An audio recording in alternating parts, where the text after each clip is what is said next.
Kisah seputar selebritis. Wah, kisah seputar selebrita. Tapi sekarang yang mau saya jelaskan adalah mengenai kista. Hampir mirip, tapi beda. Kista saya jelasin tentang waktu dia tidak hamil. Pada wanita biasa itu gimana supaya nggak bingung.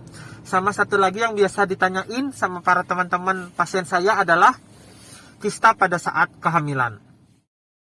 Ini adalah denah, adalah alat kewanitaan ibu. Di sini yang namanya rahim, jelas. Di sini yang namanya indung telur. Di sini yang namanya saluran telur. Dan yang paling bawah ini namanya vagina. Nah, Bapak sih sebenarnya biasa cuman ngaruhnya masalah vagina aja. Yang di dalam ini justru yang mikirin ibu-ibu. Kista itu adalah kelainan yang adanya di indung telur. Itu dulu harus paham. Jadi bukan di rahim. Indung telur ada dua, beda dengan rahim. Rahim itu cuma ada satu, tapi indung telur ada dua. Indung telur itu ada kiri dan kanan. Saya punya cerita, tolong didengerin.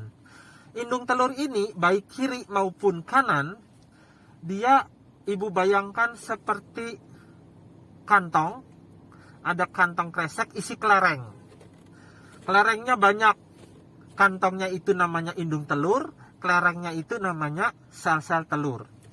Setiap bulan secara bergantian kiri dan kanan mengeluarkan telur, namanya bertelur. Atau bahasa kedokterannya ovulasi. Tapi telur ini ada ceritanya. Dari satu indung telur tadi, satu kantong yang penuh kelereng tadi, kepilih satu sel telur, kepilih satu kelereng. Kelereng ini biasanya yang terpilih, yang bagus-bagus dulu, semenjak ibu masih muda. Makanya orang yang hamil, kebanyakan hamilnya sehat kalau masih muda. Karena sel telurnya yang terpilih, yang bagus-bagus, yang waktu ibu masih muda. Makin tua, yang jelek-jelek makin keluar. Jadi kembali lagi, satu sel telur ini, dia akan dimatangkan. Matangkannya itu dari kecil. Nah, lihat gambarnya nih. Ini gambarnya bergantian ya. Gambarnya bergantian ini sel telurnya. Bukan satu gambar ini langsung terjadi. Sel telur ini tadinya dari kecil menjadi lebih besar, menjadi lebih besar, menjadi lebih matang, lebih melenting. Melenting dia. Setelah melenting, mestinya pecah. Namanya ovulasi atau bertelur. Nah, kadang-kadang keseimbangan, kan untuk ovulasi ini perlu keseimbangan ya, keseimbangan dari yang mematangkan, keseimbangan daripada hormon yang memecahkan, keseimbangan daripada tebal permukaan yang dipecahkan, keseimbangan daripada isinya itu terganggu. Terganggunya yaitu yang orang bilang penyebab kista. Sungguhnya itu ya macam-macam, ada yang bilang antioksidan, makan bakar-bakaran, asap, kerja berat, kerja stres gitu-gitu. Tapi intinya sih terus terang aja sampai sekarang banyak hal itu hanya syariatnya atau jalannya dari Gusti Allah ngasih cobaan. Intinya kalau seimbang dia pecah, namanya ovulasi. Nah ini nggak pecah, malah numpuk terus. Akhirnya sel telur tadi membentuk suatu ruangan, seperti bayangin, seperti ibu beli balon isi cairan. Jadi ibu beli balon isi cairan. Nah kayak gitu, gelundungan gitu. Itu namanya kista. Itu namanya adalah kista yang jinak. Bahayanya kista yang jinak ini apa? Bahayanya bayangin. Satu, kalau dia kecil, insya Allah sih dia nggak bahaya. Makanya kecil besar itu beda-beda. Rata-rata batasannya sekitar 4-5 cm ke atas dianggap besar. Kecil itu di bawah 4 sentian. Coba ibu beli di Indomaret deh. Ibu beli di Indomaret ada balon. Ibu isi air. Ibu ukur 4 cm aja. Kan dia kecil tuh. Kira-kira bahayanya apa? Hampir nggak ada. Hampir nggak. Begitu dia agak besar, kista yang jinak ini walaupun dia jinak, tetapi kista ini bikin satu, di dalam perut jadi penuh. Perut ini kan isinya apa? Alat untuk makan, alat untuk pipis, organ-organnya. Ibu bayangin, Kalau ada balon isi cairan, tapi diameternya 10 atau 15 cm di dalam perut, maka saran saya biasa pada pasien-pasien saya yang menderita kista, misalnya dia punya kista 15 cm, tapi masih maju mundur, mau dioperasi atau enggak, saya suruh beli balon, diisi cairan, kistanya dia berapa, 15 cm isi, dipegang, dan dipegang pakai tangan aja kemeng, dipegang pakai tangan aja berat, apalagi ada di dalam perut secara lama. Tentu rasanya satu, kemeng itu kayak ada yang ganjel. Nomor 2, mau makan juga nggak enak karena enak, begah, ada yang neken. Ususnya gimana, Cing? Ususnya yang biasanya usus itu bebas ya, di dalam perut itu usus gerak gini kan, usus itu kan ngalirin makanan. Semenjak ada benda sebesar itu, ususnya jadi nggak optimal. Jadi keluhannya orang kista tuh, lihat deh, sering enek, makan sedikit gampang kembung, rasa perut nggak enak. Ya coba aja cek kista gitu ya. Nah, kalau dia biasanya di bawah 4 sentian, itu bisa diobservasi. Kan tadi kita udah bilang ini jinak ya, ingat dulu ini yang jinak, yang kista dari cairan. Itu bisa diobservasi, misalnya USG 3 bulan, gimana makin besar atau kecil. Karena kadang-kadang yang tadi itu pecah. Jadi di USG 3 bulan lagi tuh hilang. Sering kayak gitu. Ya jadi jangan kaget kok hilang sendiri kadang-kadang. Dan kadang kedua, kalau dia itu kistanya kecil ya, kistanya itu pelentingannya itu kecil, balonnya kecil, mungkin kepuntir nggak? Jawabannya enggak. Kalau kistanya besar, tadi kan bentuknya indung telur itu kan ada di ujung ya, ada lewat saluran telur itu pengaitnya. Bayangin kalau ada 10 cm, ada balon isi cairan kepuntir, seret. Nah, itu rasanya kayak di dalam kayak ngulek namanya. Ngulek itu istilahnya nyeri perut hebat. Kalau bapak-bapak itu ya gampang itu ngebayangin rasanya ngulek ini apa. Kayak ditendang titiknya, biji pelirnya ditendang. Nah, bijinya ditendang itu rasanya kayak gitu. Jadi kayak ada nyeri di dalam. Nomor 3, bahayanya kalau ada kista yang besar, kadang-kadang kalau kita ini ibu mah, kalau ibu keputihannya masuk ke dalam ke saluran telur, terus nyampe ke kista tadi, namanya ada cairan, kena infeksi, kistanya terinfeksi. Nah itu nanti di dalam situ yang tadinya cairan biasa jadi nanah, jadi itu sakit, infeksi berat panggul, nanahnya nyebar kemana-mana. Itu nomor 3. Nomor 4, pentok hebat atau kena tendang orang atau kena pukul suami yang KDRT misalnya, kistanya pecah. Kalau pas pecah itu kan bukan hanya cairan yang pecah, kadang-kadang daerah yang pecah itu daerah yang ada pembuluh darahnya, jadi pendarahan di dalam, jadi kistanya pendarahan dalam, namanya kista pecah.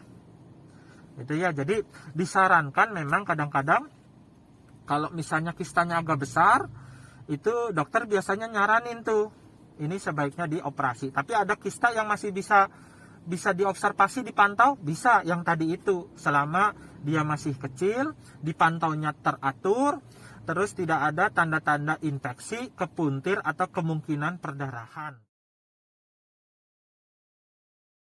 Kalau kista ganas itu gini, bukan dari cairan Bu, bukan dari cairan itu.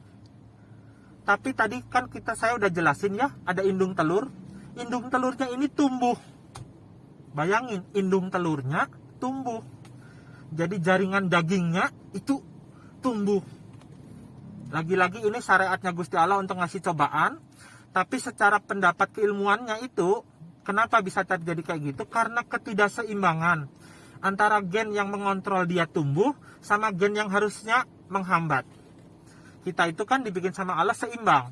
Misalnya nih alis, bulu mata, itu kalau udah tumbuh segitu ya berhenti. Ini dibikin sama Allah, keseimbangannya itu diganggu. Sehingga sel daripada indung telur itu tumbuh terus. Jadi kalau ibu bayangin, di film-film zombie itu ya, ada daging yang tumbuh di mana-mana gitu, kayak daging mentah. Nah itulah kista. Jadi bukan bagiannya, bukan sebagian besar cairan, tapi ada dagingnya. Dan itu daging itu nyebar nanti ke otak, ke paru-paru, ke liver, kemana. Nah, itu namanya jenis kista yang kedua, yaitu kista yang ganas. Kista yang ganas ini kalau terdeteksi kira-kira udah mulai ke ganas, beda sama kista jinak tadi. Tidak akan disarankan untuk diobservasi, tapi disarankan untuk diangkat, walaupun mungkin tidak terlalu besar. Pak dokter, cara mencurigai bahwa kista ini cenderung ganas gimana? Dari pemeriksaan dokternya akan kelihatan satu, kista biasanya cuma bagian yang cair. Kok ini ada banyak dagingnya yang tumbuh? Nomor satu. Nomor dua, kista itu, indung telurnya itu diperiksa, namanya hormon pertanda keganasan. Jadi kalau kita curiga ada hormon yang khusus spesifik dikeluarin sama indung telur yang tumbuh, namanya hormon penanda tumor, CA125 itu jenisnya. Kalau itu tinggi sekali, berarti ini tumbuh nih. Itu nomor 2. Nomor 3, kelihatan dari tampilan si pasiennya, tampilan ibunya. Misalnya indung telur yang tadinya udah nggak aktif, ibunya ini udah tua. Ibunya itu sudah nenek-nenek. Mestinya indung telur, sel-sel telurnya cadangannya udah habis. Kok cadangan sel telurnya hidup lagi? Jadi itu kelihatan nenek-nenek, perutnya ada kista besar, kan aneh. Itu nomor 3. Jadi nenek-nenek kista besar, lemas karena makan gak enak. Itu dari tampilan fisik. Keadaan fisiknya yang benar-benar lemah. Kenapa gitu? Karena tadi ada yang nyebar. Badan itu kayak loyo, badan itu kayak kurus kering. Nah, kayak gitu. Nah, terapinya gimana? Pada kista yang ganas ini biasanya satu akan diangkat. Setelah diangkat, buru-buru diperiksa. Jadi yang diangkat pertama kistanya dulu, langsung diperiksa. Biasanya pasiennya masih dalam keadaan di meja operasi, masih dalam keadaan terbius. Begitu diperiksa, dilihat di mikroskop kecurigaannya, ini beneran ganas atau enggak. Kalau misalnya enggak, operasinya diselesaikan.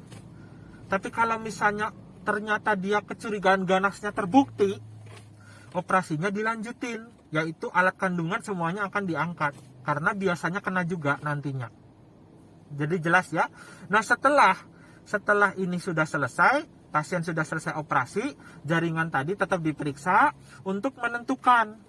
Setelah ini ada terapi tambahan, yaitu kan tadi ada yang udah nyebar tuh, ada bagian yang anak sebarnya yang sudah nyebar kemana-mana, itu ditindak lanjutan, namanya dengan kemoterapi, dengan obat-obatan. Nah, itu yang mungkin rasanya nggak enak, karena persiapannya nanti akan ada episode-episodenya, ada berkali-kali, yang orang bilang rambut jadi rontok, dipersiapkan dulu harus fit sebelum kena kemo, karena kemo itu ngejar, obat kemo itu ngejar sel-sel yang baru tumbuh.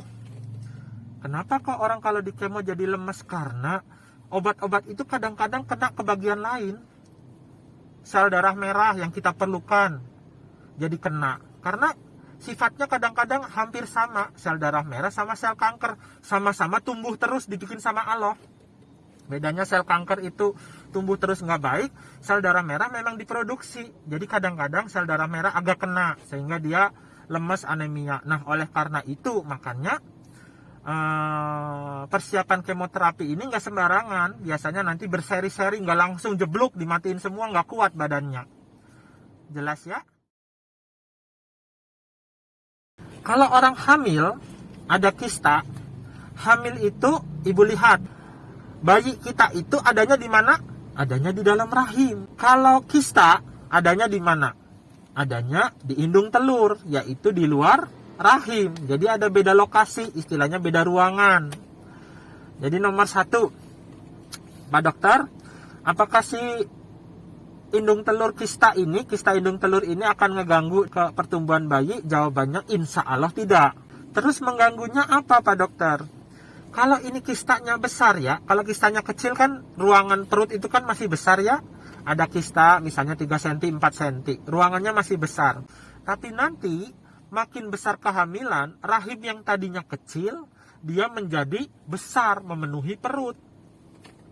Jadi bayangkan, Kalau ada satu kistanya gede, satu lagi rahim makin lama makin besar, ya itu nanti makin sesek, makin sakit di dalam.